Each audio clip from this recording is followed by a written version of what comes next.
மயிலாடுதுறை மாவட்டத்தில் இன்று காலை கடும் பனிப்பொழிவு காணப்படுகிறது.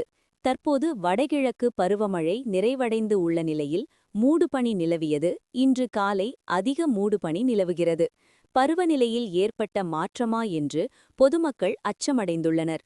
பனிப்பொழிவு காரணமாக நெற்பயிர்களுக்கு இலைப்பேன் நோய் மற்றும் பயிர்கள் மஞ்சள் நிறமாக மாறும் நோய் ஏற்படும் வாய்ப்பு உள்ளது.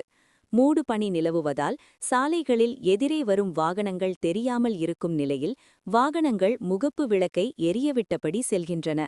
மயிலாடுதுறை, சீர்காழி, தரங்கம்பாடி, செம்பனார் கோயில், குத்தாலம், வைத்தீஸ்வரன் கோயில், கொள்ளிடம் உள்ளிட்ட பல்வேறு பகுதிகளிலும் பனிப்பொழிவு அதிகரித்து காணப்படுகிறது. இதன் காரணமாக பொதுமக்களின் இயல்பு வாழ்க்கை பாதிக்கப்பட்டது.